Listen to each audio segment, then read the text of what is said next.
Join Global Campus for a 360-degree education. Marwadi University, Rajkot, Gujarat.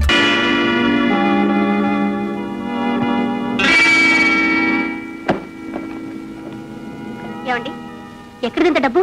అప్పు చేశాను. అబ్బా, దేనికి? దేనికా? ఏమండి చెప్పండి. మీ అన్నయ్య సేట్ దగ్గర అప్పు చేసి ఆస్తిలో 2 వంతులు తాగి తందనాలాడి కుటుంబ గౌరవాన్ని నాశనం చేశాను. ఆ ఆస్తిని విడుదల చేయడానికి అప్పు చేశాను. అబద్ధం, పచ్చబద్ధం. అన్నయ్య, నీచుడా, అప్పు చేసావా? నిజం చెప్పు, ఎక్కడిది డబ్బు, ఎవరిది డబ్బు? రాధా, నువ్వు అనుకున్నట్టు వీడు దేవుడు కాదు, ఇంటి గౌరవాన్ని నిలబెట్టడానికి వచ్చిన మహానుభావుడు కాదు, దుర్మార్గుడు, మేకవ నిప్పులి. అన్నయ్య, ఎవరిని నువ్వు అంటున్నది? నీకేమైనా మతిపోయిందా? ఇన్నాళ్ళు మతిపోయే ప్రవర్తించాను, ఇప్పుడే తెలుసుకున్నాను. వీడి నిన్ను అప్రదిష్ట నుంచి కాపాడటానికి కాదమ్మా పెళ్లి చేసుకుంది, ఈ ఆస్తి కోసం, ఐశ్వర్యం కోసం. వీడి అసలు రంగు ఇప్పుడే బయటపడింది. అన్నయ్య, చాలు నీ నిందలు. కేసులో ఓడిపోయావు, నోటుకొచ్చినట్టులా వాగుతున్నావు. Correct Radha, correct. మీ అన్నయ్యకు నిజంగా పిచ్చి పట్టింది. ఇలా వదిలేస్తే ఏమైనా చేస్తాడు. ఏం కూర్చావు? నిన్ను విజయ్ గారు. అవును, నేనే. ఉత్తగారు, విజయ్ మీ డబ్బు చెల్లించాడు. అరెస్ట్ వారెంట్ తెచ్చారా? వెంటనే మీరు జైల్లో పెట్టించండి. అవసరం లేదు, విజయ్ గారి భార్య నా బాకీ మొత్తం చెల్లించారు. ఆ విషయం చెప్పడానికే వచ్చాను. వెళ్ళొస్తాను. విన్నావా రాధా, నా భార్య నా అప్పు తీర్చింది. అదే నీ భర్త నన్ను జైలుకి పంపించాలని చూశాడు. ఎప్పటికైనా తెలిసిందా ఎవరు ఏమిటో? ఎవరేమన్నా, చెడిపోయిన నన్ను కడుపుతో ఉందని తెలిసి చారదీసి పెళ్లి చేసుకున్నాడు. ఆయన దేవుడు కాదు రాధా, కానే కాదు. నిన్ను చెరిచింది ఆయనే, నిన్ను గర్భవతిని చేసింది కూడా ఆయనే. అబద్ధం. నీ భర్తకు నాకు చెడిందని తెలిసే ఎత్తు వేశావు. కాదు, రుజువులతో పాటు వచ్చాను. ఇదిగో. నీకెలా వచ్చింది? సుందరం, జరిగిందంతా చెప్పు. ఒకరోజు హోటల్లో గ్రేప్ జ్యూస్లో మొత్తం మంది కలిపేమని ఆయన చెప్పాడు. నేను ఇచ్చాను. ఆమె స్పృహ పడిపోయింది. ఈయన చర్చి వెళ్ళాడు. ఆ రూమ్ లో నాకు ఈ చైన్ దొరికింది. దీన్ని నమ్మబోతుంది అమ్మగారు పట్టుకున్నారు. ఇది నీకు ఎక్కడిది, నిజం చెప్తావా లేకపోతే పోలీసులకు చెప్పమంటావు అంటే భయపడి జరిగినంత చెప్పేశాను, అంతే. నువ్వు వెళ్ళొచ్చు. ఇంత చేసి ఏమీ తెలియనట్టే.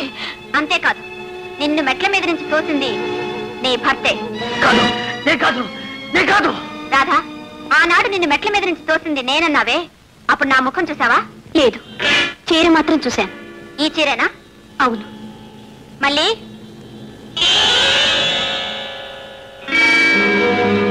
ఒకే మాదిరి, అదే మాదిరి.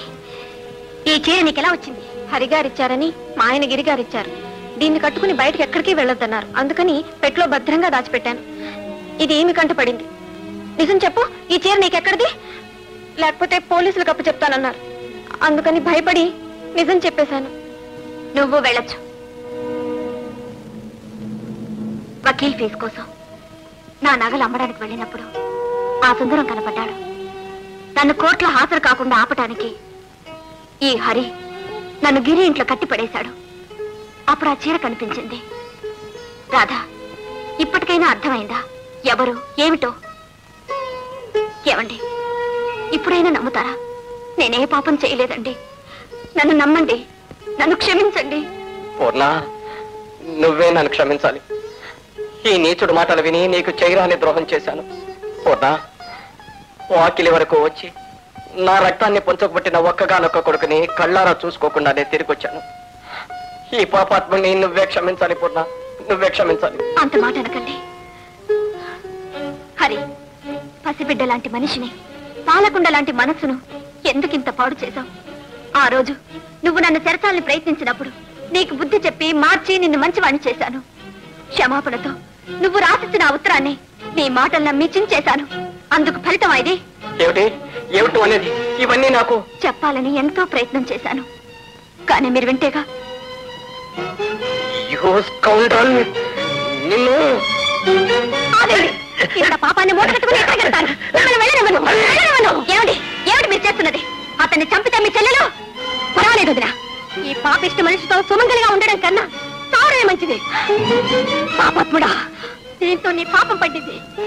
నువ్వు బ్రతకూడదు. నిన్ను నేను మారిపోయాను. నా పాపాలన్నిటికీ ప్రాయశ్చిత్తం చేసుకుంటాను. నన్ను క్షమించరాదా? ఉన్నమ్మా, మొదటి నుంచి నువ్వు నా దారిలో ముల్లైపోయావు. నా నేరాలని నిరూపించావు. ఇక నువ్వు బ్రతకటానికి వీల్లేదు.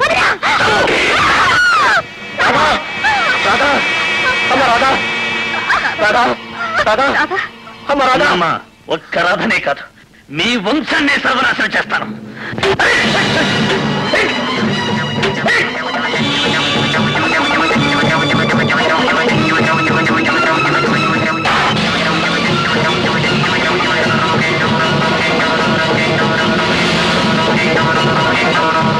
అన్నయ్య, నువ్వు మాత్రం ఆ దుర్మార్గుడిని వదలొద్దు. అమ్మా, నిన్న ఈ పరిస్థితుల్లో వదిలిపెట్టి. అన్నయ్య, నాకేం పర్వాలేదు. నువ్వు వెళ్ళన్నయ్యా, నువ్వు వెళ్ళన్నయ్యా. పూర్ణ, రాధను జాగ్రత్తగా చూస్తుండు. వదినా, నిన్ను నీ మనసును అర్థం చేసుకోలేక ఏవేవో మాట్లాడినాను. క్షమించుదినా రాధా, నన్ను క్షమించుదినా రాధా. వదినా, రాధా.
నీ కాళ్ళు పట్టుకుంటాను. నేను చేసిన తప్పు క్షమించు. జీవితం నుంచి ఎప్పుడూ చేయను. రాము, రాము, నీ దండం పెడతాను. రాము,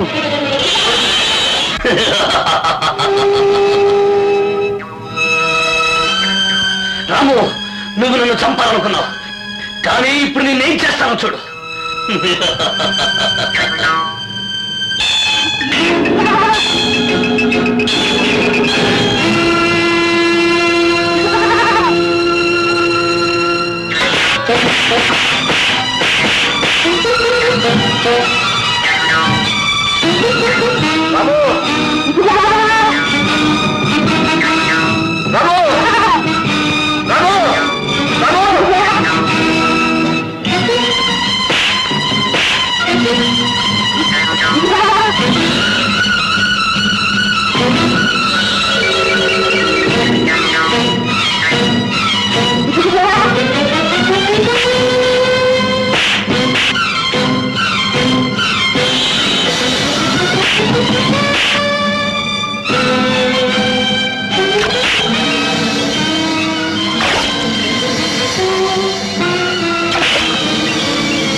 బావా హరిబాబు గారు ఇదంతా విని మిమ్ము చూద్దామని వచ్చాను.